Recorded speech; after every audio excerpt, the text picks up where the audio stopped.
സുബ്ഹാനല്ലാഹ്. ഇപ്പൊ ഉണ്ട് ഒരു പുതിയ പരിപാടി, പെണ്ണുങ്ങൾ പലരും തലമർത്തുന്നു. ആ മൊലിയാർ പറഞ്ഞില്ലേ, കൽബിലേക്കാണ് അള്ളാഹ് നോക്കുക, അള്ളാഹ് തലകൊള്ള നോക്കൂലോ.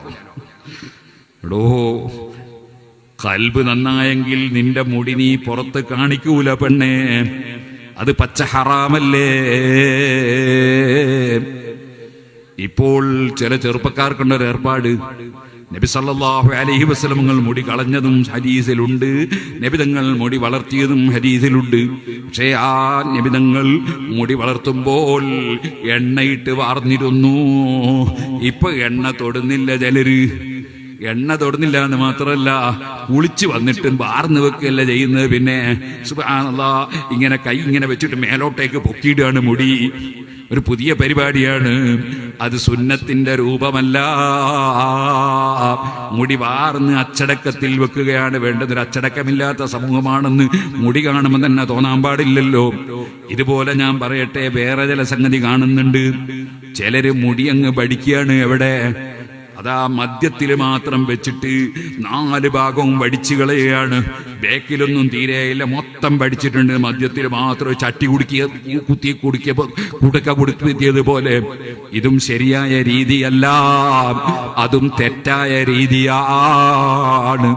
വേറെ ചിലര് മുടി അങ്ങോട്ട് വളർത്തിയിട്ട് പെണ്ണുങ്ങൾ വളർത്തും പോലെ ആണുങ്ങൾക്ക് മുടി എന്നിട്ട് ബാക്കിൽ പിടിച്ച് കെട്ടിയിട്ടിട്ട് ഒരു ബാലുമായിട്ട് നടക്കുന്നു.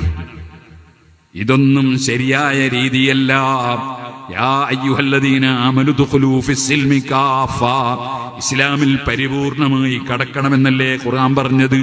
ഹബീബ് നബി സല്ലല്ലാഹു അലൈഹി വസല്ലം തങ്ങളെ സ്നേഹിക്കുമ്പോ നബി തങ്ങൾ എങ്ങനെയാണ് ജീവിച്ചത്, നബി തങ്ങൾ എങ്ങനെയാണ് മുടി വളർത്തിയത്, നബി സല്ലല്ലാഹു അലൈഹി തങ്ങൾ എങ്ങനെയാണ് ജീവിച്ചത്, അത് പിന്തുടരാനുള്ളൊരു നല്ല മനസ്സ് മുസ്ലിമീങ്ങളെ നമുക്ക് എല്ലാ വിഷയത്തിലും ഉണ്ടാകണം.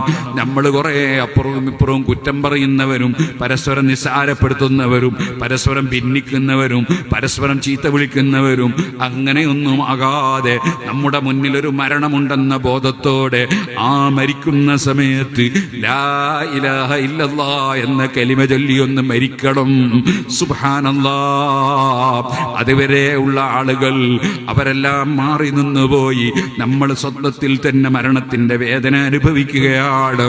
ആ മരണം സംഭവിച്ചാൽ നമുക്ക് ഖബറിലേക്ക് ഒറ്റക്ക് പോയി കിടക്കാനുള്ളതാണ്. അവിടെ മുങ്കർ നക്കീറിന്റെ ചോദ്യത്തിന് മറുപടി പറയാനുള്ളതാണ്. കൂടെ ആരും വരുന്നില്ലല്ലോ. എത്ര വലിയ വണ്ടിയിൽ യാത്ര ചെയ്യുന്നവനും മയ്യിത്ത് കട്ടിലിൽ കയറുകയാണല്ലോ. സുബ്ഹാനല്ലാഹ്. കണ്ണട അഴിച്ചു വെച്ചു പോയി. അതേ, നീ സ്വർണത്തിന്റെ മോതിരം ധരിക്കാറുണ്ടോ? ഹറാം. അത് ഊരി വെച്ചു പോയി. എല്ലാ മോതിരവും എല്ലാ സാധനവും ഊരി വെച്ചു പോയി. നിന്റെ അന്തസ്സുള്ള ഡ്രസ്സുകളൊക്കെ ഊരി വെച്ചു പോയി. വെറും 3 കഷ്ണം തുണിയിൽ നിന്നെ പൊതിയുമ്പോൾ നീ പലരെയും ഗീബത്ത് പറഞ്ഞ നിന്റെ തൊള്ളയില്ലേ, നീ കളവ് പറഞ്ഞ നാവും തൊള്ളയുമില്ലേ, നീ ചിലപ്പോൾ കഞ്ചാവടിച്ച വായില്ലേ, അതിന് പരുത്തി വെച്ചു പോയി. അന്യപെണ്ണിലേക്ക് നോക്കിയ കണ്ണില്ലേ, അവിടെ പരുത്തി വെച്ചു പോയി. നിന്റെ കാത് ഹറാമിങ്ങനെ കേട്ട കാതില്ലേ, അലിമീങ്ങളെ ചീത്ത പറയുന്നതും കുറ്റം പറയുന്നതൊക്കെ കേട്ട നാവില്ലേ, അതേ കാതില്ലേ, അതിന് അതാ പരുത്തി വെച്ചു പോയി. നിന്റെ തൊള്ളക്ക് പരുത്തി വെച്ചു പോയി. അങ്ങനെ നിന്റെ കൈകൾക്കിടയിൽ വിരലുകൾക്കിടയിലും എല്ലാം പരുത്തി വെച്ചു പോയി. 3 കഷ്ണം തുണിയിലങ്ങ് പൊതിഞ്ഞിട്ട് കൊണ്ടുപോകുന്ന ഒരു സമയം ഈ പാവപ്പെട്ട എനിക്ക് അത് എപ്പോഴാണെന്ന് പറയാനൊക്കുമോ? നാളെ ഈ സമയത്ത് ഞാൻ ഖബറിലാണോ അല്ല ഇതേപോലെ പുറത്താണോ എനിക്ക് പറയാനൊക്കുമോ? നമുക്ക് ആർക്കെങ്കിലും പറയാനൊക്കുമോ?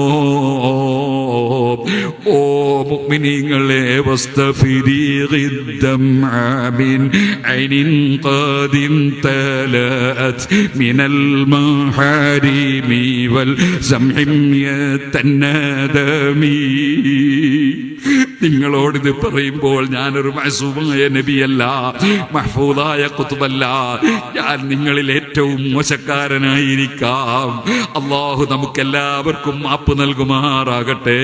നമ്മളെ ഖൽബ് അള്ളാഹുവിലേക്ക് തിരിച്ച് ജീവിതത്തിൽ വന്ന തെറ്റുകൾക്കൊക്കെ റബ്ബിനോട് മാപ്പ് പറഞ്ഞു നല്ല കാര്യങ്ങൾ ചെയ്തുകൊണ്ട് മുന്നോട്ട് നീങ്ങണമെന്നും നല്ലവരായി ജീവിച്ച് മരിക്കണമെന്നും എന്നോടും നിങ്ങളോടും വസിയ്യത്ത് ചെയ്ത് ഞാൻ എൻ്റെ വാക്കുകൾ നിർത്തട്ടെ.